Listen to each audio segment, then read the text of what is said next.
안녕하세요. 처음 뵙겠습니다. 저 한림대 성심병원 신장내과에서 근무하는 안정남이라고 합니다. 투석 환자와 투석실 감염관리라는 주제로 이제 강의를 부탁받았는데 여기 계신 다른 간호사 선생님들이 사실 저보다 더 잘 아실 수도 있을 것 같고요. 제가 오늘 준비한 강의는 뭐 새로운 내용이라기보다 최근에 신장학회에서 감염관리 지침을 새로 업데이트를 했어요. 한 나온 지 2달 정도 배포된 지 그거 내용으로 조금 간단히 정리를 좀 해봤고요. 네, 인공신장실에서 감염 예방과 관리를 왜 해야 하는지에 대한 얘기를 먼저 드리자면 너무나 다 아시겠지만 투석 환자는 감염에 굉장히 취약합니다. 감염으로 많이 입원도 하시고 사망하고 하는 원인이 많은데 고령이고 동반 질환도 많고 당연히 면역 기능 저하와 잦은 입퇴원을 반복하는 것으로 인해서 병원균에 노출이 많이 되고요. 그리고 이제 투석 카테터를 갖고 있고 이제 투석 혈관도 계속 이제 잦은 니들링을 하게 되고 수혈이나 그로 인한 혈액 맥의 감염, 그리고 피부 손상, 그리고 이제 계속 이제 투석 용수와 이제 투석기에 이제 노출이 계속 되다 보니까 고체 활성화되는 이제 잦은 염증 반응이 발생을 할 수 있게 되고요. 그리고 환경적인 요인으로는 어쨌든 병원에 자주 오시는 것도 큰 원인이 될 거고 침상 간격이 좁고 장시간 체류하기 때문에 그것도 이제 주 2, 3회 계속 이제 투석 치료로 하시기 때문에 아무래도 노출이 많고 면역 저하자들끼리 서로 이제 또 균을 주고받는 그런 문제들이 생길 수 있어서 아무래도 감염에 취약하다고 할 수 있겠습니다. 특히나 코비드-19 같은 경우는 감염 전파율이 높았고 이제 신실 내에서 높은 감염 재생산 지수를 보이면서 문제가 됐었던 바가 있었습니다. 실제로 우리나라 투석 환자들의 입원 원인 질환을 보게 되면 단독 원인으로는 감염증이 이렇게 파란색으로 제일 이제 많은 이제 비중을 차지를 하고 있습니다. 그래서 투석 환자에서의 감염 예방과 그리고 이제 발견, 처치는 굉장히 중요한 문제라고 할 수 있겠는데요. 그래서 이제 투석실에서는 모두 잘 아시겠지만 표준주의 이제 지침에 따르는 것이 굉장히 중요하겠고 왼쪽에 이제 항목에 따라서 어떤 식으로 이제 이런 보호구를 착용을 하고 이제 표준주의를 지키는지에 대한 이제 이거는 꼭 투석실에서만 해당되는 내용은 아니고요. 이제 다 제가 이제 표로 한번 가져와 봤고요. 이제 저희 투석실에서 활용하는 것으로는 뭐 일상적인 측정이 있을 수 있겠고 상처 검사, 소독, 뭐 혈당 계속 니들링을 하게 되니까요. 그리고 여러 가지 것들 때문에 이런 표준주의를 이제 지켜야 한다는 것은 모두 다 알고 계실 거라고 생각이 됩니다. 손위생이 가장 중요한 표준주의의 어떤 행위라고 할 수 있겠는데요. 이제 그림은 많이들 보셨을 거고 의료진은 투석 과정 중에 손위생이 필요한 상황에서 적절한 방법으로 손위생을 시행해야 한다는 것은 너무나 잘 아실 겁니다. 의료기관에서 사실 손위생을 하지 않는다는 것은 이제 환자에게 두함을 하는 거나 다르지 않을 텐데요. 아시겠지만 환자 접촉 전 그리고 이제 청결 무균 처치 전 이제 우리 투석실에서는 이제 준비를 하고 투약하고 도관을 소독하고 혈관 통로를 천장하기 전을 다 이제 일컫는 말이겠고요. 그리고 체액에 노출 위험이 있는 행위 후 투석 후 지혈을 하는 행위를 말하겠고 환자 접촉 후 그러니까 사실은 접촉만 해도 손위생을 해야 된다는 내용이거든요. 그래서 활력 징후를 측정하는 것만으로도 이제 후에 손위생을 해야 하는 과정이고 저는 사실은 실제 필드에서 이 5번이 제일 좀 어렵더라고요. 저는 환자를 만진 것도 아니고 이제 이러한 인베시브한 처치를 하는 것도 아니고 분비물에 노출된 것이 아닌데도 환자 주변 침대만 만져도 손위생을 해야 된다는 거더라고요. 그래서 이제 간호사 선생님들이나 신실에서도 역시나 마찬가지로 투석 연결장치 제거, 투석기만 만져도 사실은 손위생을 해야 된다는 겁니다. 사실 저희만 노력해서 될 거는 아니고 환자나 환자의 가족, 방문객도 뭐 당연히 인공신장실 출입 자체를 적게 해야 되겠지만 손위생을 시행하는 게 굉장히 중요합니다. 오염물질이 없으면 알코올 기반 손소독제로 충분히 가능하고요. 오염물질이 있으면 당연히 비누로 40에서 60초가량 손을 깨끗하게 씻어야 된다는 것은 아실 겁니다. 네, 그래서 이 그림도 이제 충분히 다들 보셨을 텐데 물과 비누를 이용한 손위생 방법이고요. 그리고 손소독제를 이용한 손위생 방법 너무 잘 아시겠지만 잠깐 보여드리려고 가져왔습니다. 자, 그리고 저는 이제 이 부분도 되게 중요하다고 생각을 하는데 그러니까 인공신장실에서 환자를 담당하는 간호사, 의사 할 것 없이 어떤 감염병에 대해서 감시를 해야 하는지 그 항목에 대한 이제 지식과 정보도 좀 있어야 될 것 같고요. 그 감시에 대한 방법이나 이제 주기 이런 것도 중요할 텐데 B형 간염, C형 간염 그리고 HIV에 대한 감시를 이제 실시하는 것이 맞습니다. 입원을 하거나 인공신장실에 처음 내원을 했던 이제 필요할 때마다 이제 B형 간염, C형 간염 바이러스 같은 경우는 일정한 주기로 필요할 때마다 이제 검사를 시행을 하게 되고요. 시행하는 것에서 끝나지 않고 당연히 결과를 확인을 하셔야 됩니다. 그리고 뒤에 다시 언급드리겠지만 B형 간염 같은 경우에 이제 주기적인 검사와 예방접종 스케줄에 대해서는 다시 말씀을 드리겠고요. 그 외에 이제 혈관 통로를 가지고 있기 때문에 우리 이제 투석 도관, 동정맥루, 인조혈관 감염되면 얼마나 치명적인지 다들 아시니까 이제 관리를 잘 해주셔야 되고 전파 가능 감염병도 이제 신실 내에서의 감염병도 따로 이제 서베일런스를 하는 것이 필요합니다. 전파 경로에 따른 환자 격리 방법을 이제 요 한 표에 좀 나와 있는 게 있어서 가져왔는데요. 일단 접촉주의, 비말주의, 공기주의 세 가지로 나눌 수 있겠고 표준주의, 손위생은 이제 당연히 항상 준수를 합니다. 그래서 뒤에 다시 설명을 드리겠지만 접촉주의나 비말주의 같은 경우는 1인실 격리나 혹은 코호트 격리를 하는 것을 일단 추천을 하곤 있고요. 근데 뭐 저희 병원도 마찬가지고 다른 병원이나 이제 로컬도 마찬가지일 텐데 이제 그게 쉽지가 않은 상황이 많습니다. 그래서 맨 마지막 순서로 투석을 하는 경우가 사실은 일반적일 것 같고요. 공기주의 같은 경우는 음압 격리실이나 또는 1인실 격리를 시행을 하게 됩니다. 손위생은 당연히 하셔야 되는 거고 의료인 보호 장구를 보면 장갑이나 가운은 이제 다 기본 디폴트로 가게 되고요. 비말주의는 수술용 마스크, 그리고 공기주의는 N95 마스크를 이제 착용을 하게 됩니다. 네, 그래서 이 이제 보호구 착용은 저희도 인턴 때 이제 처음 이거를 배우듯이 아마 간호사님들께서도 다 이제 한번 교육을 받고 시작을 하실 텐데, 맨 위에 줄은 이제 장갑을 이제 착용하는 방법이고요. 그 밑에 이제 초록색 가운을 입으신 분은 이제 장갑을 벗는 순서입니다. 그리고 이제 맨 밑에는 이제 이런 그 수술용 마스크를 착용하는 방법이라고 보시면 되겠는데요. 모두 다 알고 계신 내용이니까 간단하게 보여드리고 넘어가도록 하겠습니다. 이건 이제 N95 마스크인데 저는 사실 개인적으로 아직도 N95 마스크 쓰는 게 적응이 잘 안 되더라고요. 일단은 저렇게 얼굴에 이제 부착을 하고 위에 있는 줄을 먼저 귀 위로 걸고, 그다음 그 아랫줄을 이렇게 뒤로 넘겨서 목에 걸고, 그다음에 이제 이 부분을 피팅 시켜서 이제 숨을 한번 쉬어봐서 들어가고 나가고 이제 그 틈이 있는지를 이제 확인을 하는 거고요. 이제 벗을 때의 주의점은 마스크 앞을 절대 손으로 안 만지는 거라고 알고 계시면 될 것 같습니다. 그래서 아래 목에 걸어 있는 줄을 먼저 빼고, 그다음에 이제 위에 귀 위로 건 줄을 빼고 저렇게 줄을 잡고 마스크를 버리는. 코로나 처음 유행할 때 저희가 다들 어떻게 해야 될지 몰라서 정말 너무나 심하게 이제 보호 장구를 착용하고 환자를 봤었었는데, 그때 N95 마스크를 진짜 많이 썼었던 기억이 나거든요. 근데 어쨌든 요것도 저희가 공기주의 접촉 환자를 봤을 때 착용법은 잘 알고 계셔야 될 것 같습니다. 실컷 N95 마스크 쓰고 이제 다시 내가 감염되는 일이 있을 수 있어서요. 그리고 이제 의료 가운, 이제 가운 순서도 이렇게 입는 방법이고, 이제 아래쪽은 벗는 순서라고 보시면 됩니다. 그러니까 앞쪽이 내가 최대한 닿지 않게 이렇게 뒤집어서 벗는다고 기억해 주시면 좋을 것 같고요. 입는 순서는 사실 이걸 보고 저도 반성했는데 저도 이 순서대로 안 입더라고요. 가운 입고 장갑 끼고 마스크 쓰고 그다음에 보안경이나 안면 보호구를 마지막으로 착용을 합니다. 그리고 벗는 순서는 장갑, 가운, 보안경, 마스크 순서라고 합니다. 이거는 참고로 알고 계시면 될 것 같고요. 네, 일단 접촉주의의 경우는 이제 어떤 경우냐면 환자나 주변 환경과 직접 또는 간접적인 접촉으로 병원균이 전파되는 경우, 일단 표준주의는 기본으로 하고 접촉주의를 추가로 적용하는 겁니다. 그래서 많이들 경험을 하실지 모르겠지만 저희 종합병원은 워낙 많아서 항생자 내성균 그리고 옴, 클로스트리움 디피슐에 관련 설사가 있는 환자에서 이제 접촉주의를 한다고 보시면 됩니다. 아까 청원표에서 말씀드렸지만 1인실 격리투석이나 코호트 격리가 제일 적절하지만 사실은 이제 여건상 그렇지 않은 경우가 많아서 저희 병원 같은 경우도 이제 제일 마지막 순서에 환자를 불러서 투석을 시행하고는 하는 것 같습니다. 그리고 철저히 청소하고 소독을 하게 되고 이제 개인 보호구 환자마다 교체하고 손위생하는 거 너무 당연한 얘기고요. 이송은 최소한으로 하고 이제 혹시 이송하게 되면 의료 종사자가 반드시 개인 보호구를 착용하게 되고, 이제 이거는 이제 너무나 당연한 얘기라고 할 수 있겠습니다. 그다음에 이제 비말주의는요, 이제 기침, 재채기, 대화 중에 호흡기 비말로 병원체가 전파되는 경우를 비말주의라고 하는데, 인플루엔자 요즘 이제 유행을 하고 있죠. 인플루엔자, 아데노바이러스, 라이노바이러스, 마이코플라즈마, 그리고 사르스 관련 코로나 바이러스 등이 여기에 해당이 되겠고요. 1인실이 제일 좋고요. 1인실이 없는 경우 이제 코호트 설정하거나 아니면 이제 시간대를 다르게 해서 마지막 타임에 투석을 하던지 해야 됩니다. 그리고 1m 내에서는 수술용 마스크를 착용을 하도록 하고요. 사실 이제 공기주의 환자가 발생을 하면 상당히 좀 당황스러운데, 결핵 환자라든지 뭐 홍역, 수두, 대상포진 바이러스 환자의 경우는 음압격리실 또는 완전히 공기의 흐름이 연결되지 않는 방에서 배치해서 투석을 하는 게 이제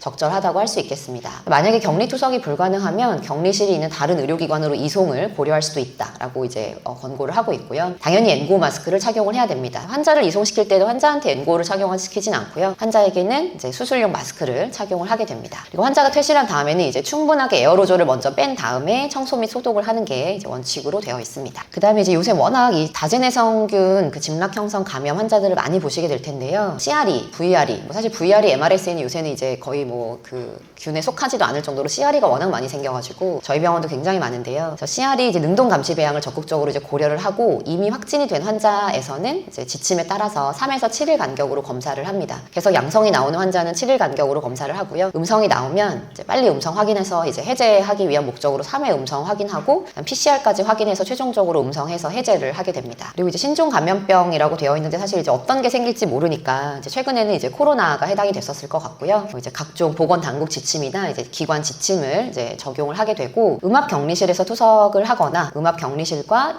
포터블 투석기가 있는 의료기관으로 이제 이송을 하는 게 이제 권고 사항이었습니다. 그리고 확진자와 접촉한 이제 환자나 의료진도 코호트 격리나 자가 격리를 한다라고 이제 권고를 하고 있었고요. 그 다음에 이제 혈액맥의 감염 관리도 사실 저희가 신경 써야 되는 것들 중 하나인데 HBV, CV HCV, HIV 같은 것들이 이제 해당이 될 것 같습니다. 그래서 환자 사이에 오염된 혈액이나 체액이 확산되지 않도록 일단 표준 주의를 철저히 준수를 하게 되고요. 그리고 투석기를 세척하는데 특히 주의를 기울이고, 일회용품은 당연히 폐기하는 게 원칙입니다. 그리고 일회용품이 아닌 경우는 별도 세척 공간에서 세척을 하고 소독하고 사용을 하라고 되어 있고요. 일회용량 주사제 사용하지 않는 경우 잘 없을 겁니다. 근데 이제 부득이하게 다회용량 주사제를 사용하는 경우에는 중앙구역에서 준비해서 환자에게 개별적으로 이제 나누어서 가야 되겠고, 투석에서 중앙으로 오지는 않도록 해야 될 것 같습니다. 그리고 바늘은 이제 합성수지 전용 용기에 담아서 폐기를 하고, 용기 꽉 차지 않도록 3분의 2 이상 넘지 않도록 하게 되고요. 투석 라인은 이제 외부로 이송하기 전에 누수 방지 용지에 밀봉을 한다, 그런 거 알고 계실 거고, 만약 투석 라인에서 배액이 필요한 경우에는 투석 및 준비구역에서 떨어진 별도의 공간에서 시행한다라고 이제 굉장히 강한 그 권고 레벨로 권고를 하고 있습니다.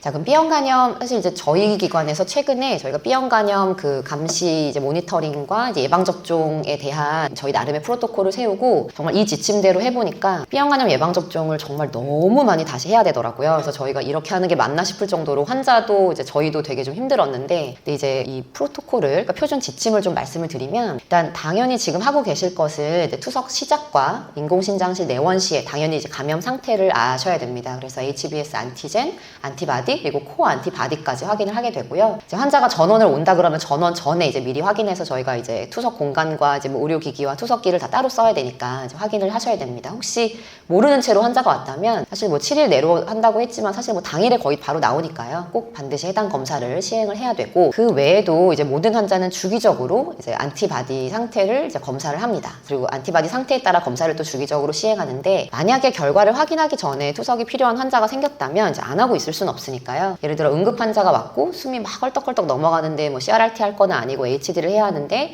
이 환자의 시롤로지를 했는데 1시간 이내에 나오고 환자는 당장 투석을 해야 한다. 그럼 이제 모르는 상황이니까 그럴 때는 이제 별도의 공간과 혈액 투석기 의료 물품을 사용해서 투석을 하고, 이 환자가 확실하게 음성으로 나올 때까지는 이제 이 환자가 썼던 기계를 다른 환자에게 사용을 하시면 안 될 것 같습니다. 그리고 양성 환자는 별도 공간, 별도 투석기를 사용을 하고, 그 후에 이제 투석기 외부 표면을 소독을 하고요. 이제 그 세션에 이제 HBS 양성 환자를 간호하는 이제 간호사님들은 이제 음성 환자를 동시에 간호하지는 않는다라고 이제 권고를 하고 있습니다. 그리고 예방 접종을 시행을 해야 되고요. 만약에 이제 B형 간염이 있거나 있을 가능성이 있는 체액에 이제 노출이 된다. 이거는 환자나 이제 보호자나 의료진이나 할 것 없이 노출이 되면 감염원의 혈액을 이제 다시 한번 채취해서 꼭 그 환자의 이제 HBS 안티젠 상태를 확인을 해야 됩니다. 그래서 그 상태에 따라서 조치를 시행하는데 뒤 페이지에서 다시 말씀드리겠습니다. 그리고 만약에 우리가 잘 감시하고 관리를 했음에도 불구하고 갑자기 HBS 안티젠 이제 네거티브에서 포지티브로 전환된 환자가 발생을 할 경우에는 이제 추가 평가랑 이런 치료 여부 확인 위해 당연히 이제 헤파톨로지 전문의랑 상의를 해야 되겠고, 뭔가 지키지 못하고 있었던 건 아닌지에 대한 이제 감염원 관리와 감염 관리 지침의 준수 여부를 다시 한번 재검토하셔야 합니다. 그리고 최근 6개월 이내에 이제 면역력이 없는 투석 환자에 대해서는 이제 B형 간염에 대한 서베일런스를 강화를 하셔야 되겠고요. 그래서 이제 앞서 이 3가지 시롤로지를 확인을 한다고 말씀드렸었는데요. 일단 그 S 안티젠이 없고 S 안티바디, 코어 안티바디가 아무것도 없을 때는 이제 면역력이 아예 없는 이제 감염 고위험군이라고 저희가 간주를 하고 이제 예방 접종을 진행을 해야 되겠고요. 안티바디가 있는 경우에는 면역력을 획득한 경우겠죠. 근데 무조건 수치가 양성이라고 해당되는 건 아니고 최소 10 이상일 경우에 저희는 이제 안티바디가 충분히 있다, 면역력을 획득했다라고 이제 생각을 합니다. 그리고 이제 코어 안티바디 중에 이제 IgG가 양성으로 나오면 이제 과거 감염이 되었다가 회복이 되었다라고 생각을 하고요. 이제 HBS 안티바디는 없는데 이제 코어 안티바디가 IgM과 IgG가 같이 있을 경우는 급성일 수 있고 만성일 수 있고 이제 둘 다 명확히 감별은 안 되지만 어쨌든 감염력이 높은 상태다라고 알고 계시고, 헤파톨로지와 상의를 하고 이제 그 다음 처치를 진행을 하면 됩니다. 그래서 이제 검사 스케줄은요, 처음 투석 치료하고 처음 내원할 때 이제 요것들을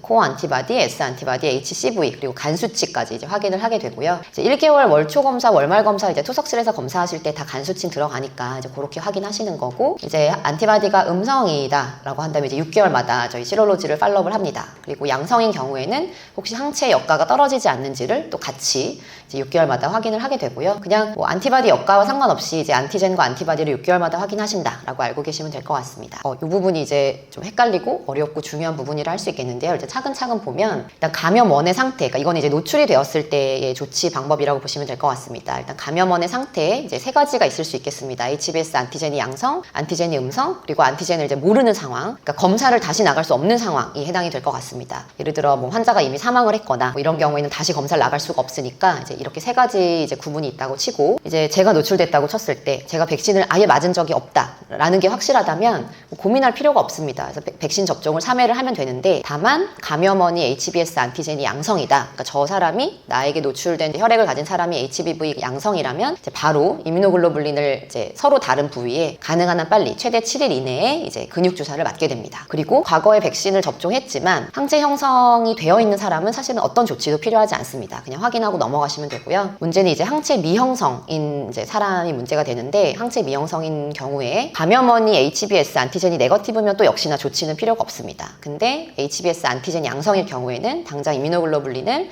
맞게 되고 그다음 백신 접종을 3회 하게 됩니다. 그러니까 바로 그다음 1개월 뒤, 6개월 뒤 이렇게 하게 되고요. 그게 아니라면 여기 이제 4번을 보시면, 만약에 이제 백신 접종을 하고 항체 역가가 이제 생성은 되었지만 10 미만으로 너무 작은 경우에는 두 번째 3회 백신 접종을 다시 이제 완료를 해야 되는데, 만약에 그걸 미완료했다면 접종을 3번 하는 겁니다. 그러니까 예전에 3번 맞았고 근데 이제 항체가 거의 형성 안 된 거나 다름없다면 그냥 3회를 연달아 하면 되고요. 근데 만약에 이제 나는 2번을 연달아 맞았는데 그 이후에도 항체 역가가 10 미만이면 그냥 이뮤노글로불린만 2번 준다라고 되어 있습니다. 그리고 이제 여기가 사실 굉장히 애매하다고 저는 생각하는데요. 백신 접종을 했는데 항체 형성도 알 수가 없고 감염원의 상태도 모르거나 혹은 양성이거나 이제 이런 경우인데, 이때는 무조건 항체 여부를 확인을 하시면 됩니다. 이제 내 피를 뽑는 거니까 항체 여부를 확인을 하고, 역가가 10 이상이면 이제 항체가 형성돼 있는 거니까 조치가 필요가 없고요. 10 미만이면 이제 이뮤노글로불린을 바로 한 번 맞고 그다음 백신 접종을 일단 한 번을 합니다. 한 번을 하고 그 이후에 1, 2개월 이후에 다시 한번 항체 역가를 확인을 해서 10 이상으로 올라와 있으면 더 추가적인 접종은 필요가 없고요. 한 번 맞았는데 또 이제 1, 2개월 후에 이제 역가가 10 이상으로 안 오른 경우는 2번을 더 접종해서 총 3회 접종을 완료한다고 보시면 될 것 같습니다.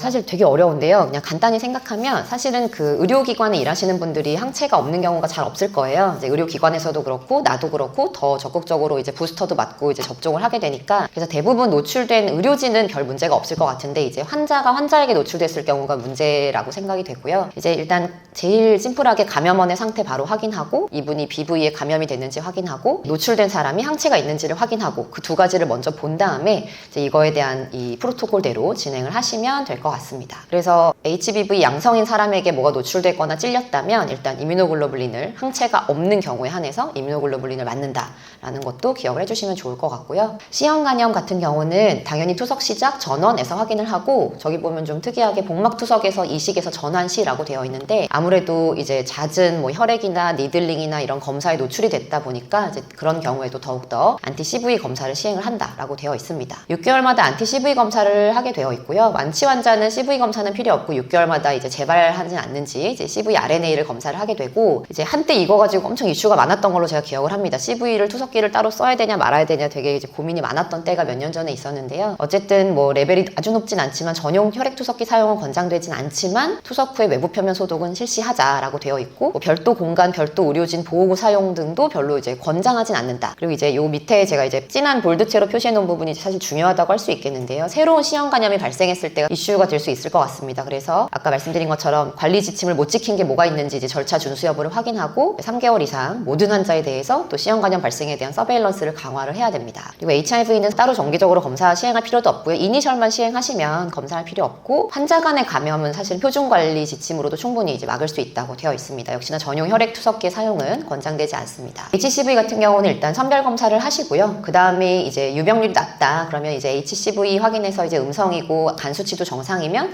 그냥 6개월마다만 확인하시면 되고요. 유병률이 높거나 안티 HCV가 양성이다 그럼 바로 HCV RNA를 확인을 하셔야 됩니다. 그리고 이거는 뭐 저희끼리 고민할 필요 없이 바로 이제 헤파톨로지 선생님께 의뢰를 하시면 될 것 같습니다. 혈액투석 과정 관리인데, 이거는 뭐 저보다 너무 다들 잘 아실 것 같아서 대기실에서 환자 뭐 이런 거 신경 쓰고, 이제 혈액에 오염된 물품은 폐기하고 준비실로 가져가지 않는다, 정말 기본적인 내용일 것 같고요. 환자 간에 공용으로 사용하지 않는다, 당연하고, 적절한 침대 간격 유지하고 투석 중 식사를 하지 않는다, 중요할 것 같습니다. 그리고 도관 삽입과 관련된 시술 및 조작은 아마 뒷부분에 이제 혈관 관련한 내용이 나오실 것 같아서 이 부분은 제가 간단히 지나갈 거고요. 출구 부위 매번 확인하고 드레싱하는 거 당연할 거고, 이제 도관 내강이나 허브가 장시간 노출되지 않도록 하는 거 중요하겠고요. 천자 시행할 때마다 장갑 교체한다, 이거 중요하겠고, 제가 이걸 준비하면서 저도 좀 의아했는데 환자분들이 과연 천자 부위의 팔을 비누와 물로 매번 이용해 세척을 하고 오시는지 제가 잘 모르겠어요. 근데 어쨌건 환자의 노력도 필요하다라는 걸 이제 다시 한번 준비하면서 알았고요. 예방접종, 이 부분이 사실 저희 네프롤로지 의사들도 그리고 아마 이제 많은 분들도 궁금해 하시거나 헷갈리는 부분일 것 같은데요. 중요한 것들, B형 간염, 폐렴구균, 인플루엔자 예방접종 투석 환자 권고한다, 1A로 강조하고 있고요. 코로나 바이러스 예방접종 1A로 강조하고 있습니다. 있습니다. 그리고 그 외에 대상포진이나 뭐 A형 간염은 이제 투피 정도라서요. 일단 뭐 그럴 수 있다라고 알고 계시면 되고요. 저희 이제 인공신장실 근무자 사실 고위험 분들이잖아요. 여러 가지 의미에서. 그래서 B형 간염 항체 미보유자는 당연히 예방접종 하셔야 되고요. 이거는 나에 대한 보호입니다. 그리고 인플루엔자 백신 매년 맞으셔야 되고 코로나 예방접종 권고를 하고 있습니다. 인플루엔자 백신 아직까지 안 맞으신 분들이 계시다면 꼭 맞기를 권고드립니다. B형 간염 백신 이 부분을 저희가 이걸 정말 철저하게 지키면서 요새 하고 있는데 백신을 너무 많이 다시 맞아야 되더라고요. 그래서 환자분들 설득하고 예방접종 예진표 작성하고 주사실 보내서 주사 맞고 다시 항체 체크하고 이런 게 너무 이제 일이 늘었는데 그래도 당연히 해야 되는 일이라고 생각하고 요새 하고 있습니다. 그래서 항체가 양성이더라도 매년 항체 검사 주기적으로 실시를 하라고 되어 있고요. 6개월에서 1년 정도의 간격으로 하시면 됩니다. 그리고 항체가 없다는 게 확인이 되면 일단 3회 예방접종 하십니다. 0, 1, 6개월 하고 있고요. 일반 용량 2배 용량 맞으셔야 되는 거 알고 계실 거고요. 그리고 사실 AVF가 있는 팔에 맞아도 상관은 없지만 보통은 이제 그냥 주사실에 얘기해서 다른 팔에 놔달라고 얘기를 합니다. 그래서 IM으로 맞고 1, 2개월 후에 헷갈리시니까 그냥 한 달 뒤에 다시 한번 항체가를 측정을 합니다. 그래서 10 이상이면 사실은 그냥 접종 종결하면 됩니다. 그리고 다시 위로 올라가서 매년 항체 검사를 주기적으로 하시면 되고요. 만약에 10 미만이면 이제 무반응자라고 간주를 하고 추가 예방접종을 한 번 더 합니다. 그리고 한 달 뒤에 다시 측정하고 10 이상이면 그냥 접종 종결. 10 미만이면 또 무반응자거든요. 그러면 이제 2차, 3차를 이제 1, 6개월 또 맞습니다. 그러고 나서 마지막 접종 후에 다시 마지막으로 항체가를 측정을 해서 10 이상이면 접종을 종결하고요. 10 미만이면 이제 2번을 맞으신 거잖아요. 완전 무반응자라고 하고 그냥 접종 종결을 내립니다. 근데 만약에 이제 항체 생성이 되어 있던 환자인데 갑자기 어느 순간 이제 그 항체 검사를 주기적으로 하는데 10 미만으로 떨어지신 분들이 분명히 있습니다. 그런 경우에는 이제 부스터 도즈 1회 시행을 이제 하라고 이제 권고를 하고 있습니다. 폐렴구균 백신은 저도 이제 이게 조금 어려웠는데 그러니까 이제 13가 단백결합 백신이 있고요. 23가 이제 다당 백신이 있는데 23가는 조금 더 여러 가지 종류의 이제 예방 효과가 있는 반면에 그 지속 효과가 이제 길지가 않다고 합니다. 하지만 13가는 그 타겟하는 그 세균은 조금 적지만 근데 이제 이거는 이제 단백결합 백신이어서 뭐 B셀, T셀도 건드리고 이제 면역 시스템에 완전히 이제 메모리를 시켜가지고 조금 더 길게 예방 효과를 보이는 백신이라고 합니다. 그래서 이제 이니셜에 백신을 접종하지 않은 경우는 13가 단백결합 백신을 먼저 맞고 최소 8주 간격을 띄워서 뭐 6에서 12개월 간격으로 23가 다당 백신을 맞으면 제일 최상입니다. 근데 이제 환자분들이 저희가 얘기하지 않아도 미리 뭐 보건소나 어디서나 맞고 오시는 분들이 있거든요. 그래서 만약에 이제 65세 이전에 환자가 23가 백신을 맞고 왔다면 1년 이상 간격을 띄워서 13가 백신을 맞추고요. 그리고 또 최소 8주 간격을 띄워서 한 6에서 12개월 간격으로 23가 백신을 재접종을 하는데 과거 23가 접종 백신과 그다음 지금 새로 맞는 백신의 5년 이상 정도의 간격은 띄워야 한다고 합니다. 근데 이제 저 재접종을 해야 되는 시기가 만약에 65세 이후라면 굳이 접종을 새로 권고하지는 않는다고 합니다. 근데 이게 사실 굉장히 복잡합니다. 그래서 저희도 이거를 다 따지지 않고요. 감염내과에 컨설트를 냅니다. 그럼 감염내과에서 아주 친절하게 잘 확인해서 해주셔서 저희는 고민할 필요가 없는데 이제 로컬에서 혹시 고민스러우시면 다른 병원에 이제 넘겨보는 방법도 있습니다. 네. 그 대상포진 백신은 저희가 이제 조스타박스를 제일 많이 맞았던 것 같고요. 최초 백신이고 1회 피하 주사고 간단하기도 하고 FDA 허가가 났기도 했고요. 근데 이제 최근에 이제 싱그릭스라고 허가가 비교적 최근에 받았고 국내 출시일이 이제 한 2년이 채 안 된 약제인데요. 예방률이 그렇게 높다 그래가지고 그리고 사백신이고 그래서 이제 면역력이 떨어져 있거나 면역 이식 환자들도 맞을 수 있다라고 해서 이제 싱그릭스가 한때 확 유행처럼 환자들이 언제 병원에 들어오냐고 많이 물어보시고 했는데 요새는 또 잠잠해지신 것 같아요. 그래서 이런 이제 대상포진 백신들이 있다라는 거고 이게 비용이 좀 비싸서 싱그릭스가 근데 환자가 동의하고 2번 맞는 것도 오케이 하고 다 괜찮다고 한다면 싱그릭스를 추천하는 것도 괜찮을 것 같습니다. 대상포진 환자분들 굉장히 많이 보실 텐데요. 저희 뭐 투석 환자뿐만 아니라 신장 환자들이 워낙에 면역력이 떨어져 있어서 많이 봅니다. 그래서 치료약제를 드려야 하는 경우가 많은데 사실 저는 가운데 팜시클로버를 제일 선호하기는 하고요. 일반인은 250mg TID로 7일이고 투석 환자는 이제 QOD로 투석날은 투석 후 복용하시면서 이제 일주일을 채우시면 됩니다. 이렇게 투여하시면 제가 봤을 땐 제일 부작용이 없고 처방에 부담이 없는 약제였던 것 같습니다. 투석용수와 투석 장비 관리는 이제 너무나 잘 아실 거라 그냥 넘어가겠습니다. 그리고 제가 준비하면서 이거를 재밌게 봤는데요. 해충 관리. 사실은 너무 당연한 건데 저희 병원도 한번 물어보려고요. 신장실에서 해충 관리를 따로 하고 있는지를. 근데 물론 이제 그 업체를 부를 테니까. 근데 이제 해충은 무려 원비 이제 권고사항으로 감염 질환의 매체가 되거나 그리고 당연히 소모품과 장비를 오염시킬 수 있는 요인으로서 철저히 박멸해야 한다라고 원비로 이제 제시를 하고 있습니다. 그래서 이거는 이제 가장 기본 위생 수칙이라고 보면 될 것 같고요. 다들 잘하고 계실 건데 사실은 어려우면서 잘 못 지키고 있는 게 이제 음식 섭취를 제한한다, 취식이나 음식물 휴대를 제한한다, 이제 취식 이런 문제가 좀 많았습니다. 아무래도 이제 음식물이 있다 보면 벌레들이 꼬이게 마련이니까요. 이게 이제 우리나라에는 가이드라인이 많이 나와 있는 게 없고 외국에는 많더라고요. 해충 때문에 고생하는 나라들이 많은지. 그래서 이제 바퀴벌레 뭐 워낙 많이 봅니다. 그래서 여기 보면 음식물 관리, 인공신장실 내 음식물 반입 및 취식에 주의한다, 이 내용이 꼭 들어가더라고요. 그래서 뭐 이제 소독하고 뭐 뜨거운 물에 약하니까 이렇게 이제 언급을 하고 있었고, 한 달에 한 번씩 틈새를 점검하고 필요하면 문을 수리하거나 교체해야 한다라고 이제 하고 있고요. 실제로 이제 제가 여러 가지 병원들에서 근무했지만 벌레들이 신장실에서 보인 경우가 있어서 제가 환자 앞이라 소리도 못 지르고 간호사님을 조심히 불러서 여기 벌레 좀 치워야 된다고 얘기했던 적도 있었는데요. 어딜 가나 조금 벌레들이 보이는 경우가 있습니다. 그리고 개미도 사실은 방역을 하는 권고사항이 심지어 가이드라인에도 있더라고요. 이제 외국 거였는데 여기도 역시나 식품이나 음식 반입에 주의해라, 쓰레기를 신속하게 처리해라 라는 내용을 계속 강조를 하고 있고요. 밀폐된 공간에 중요한 것은 이제 보관을 해라, 밀봉된 장소에는 들어가기 어렵다, 당연한 얘기였습니다. 그리고 빈대가 그때 한창 또 뉴스에 나오고 이슈가 됐었던 적이 있었는데요. 보통은 병원 침대는 이제 환하니까 병원에서는 불을 계속 틀어놓으니까 그런 데선 잘 안 물리고 보통은 집에서 물리는 경우가 많은데, 환자가 가지고 오는 가방과 소지품을 통해서 병원에 옮겨져가지고 이제 환자들한테 퍼지는 경우가 많다고 합니다. 그래서 침대 시트와 의료 이불들은 이제 고온에서 30분 이상 세탁을 하라고 권고를 하고 있고요. 습기를 줄이고 건조한 환경에서 쓰레기 및 배수 처리를 효율적으로 해라. 그리고 이제 이것도 굉장히 중요하더라고요. 저희도 환자들한테 이런 교육을 하진 않는데, 쓸데없는 옷, 이불, 가방, 소지품을 투석할 때 갖고 오시는 분들이 계세요. 그리고 그거를 또 어디 사물함에 넣어두는 게 아니라 바닥이나 침대에 보관을 하는 경우가 있는데, 그러면서 이제 환자 집에 있는 해충이 병원에 오는 경우가 있다고 해서 이것도 저희가 좀 주의해서 교육을 해야 될 것 같습니다. 마지막에 보여드리고 싶었던 게 이제 모기, 파리, 뭐 이것도 너무나 당연히 폐기물 및 오물 신속하게 처리하고, 쓰레기, 음식 이런 거랑 다 관련이 있었던 거고요. 그리고 마지막에 이제 옴에 대한 내용이었는데, 옴을 그 요양시설에서 전원 오는 환자는 정말로 그 유병률이 높아서 잘 보셔야 되거든요. 저도 몇 번 뒤늦게 이제 좀 당황했던 적이 있었는데, 요양시설에서 전원을 온 환자가 가려움을 호소하고 피부에 뭐가 있다고 하면 절대 맨손으로 만지지 마시고 반드시 장갑을 끼고 만지시거나 안 만지시는 게 제일 좋고요. 그냥 사진만 찍어서 뭐 피부과에 의뢰하거나 피부 전문의랑 상의를 하시는 게 맞고, 이제 옴을 제일 먼저 감별해서 확인을 하셔야 됩니다. 물론 저희 투석 환자분들이 고령도 많고 워낙에 가려움을 많이 호소하니까 꼭 옴에 의한 걸 의심하지 못할 수 있는데, 요양시설에서 전원 오는 환자는 반드시 확인을 해보시는 게 필요할 것 같습니다. 박수.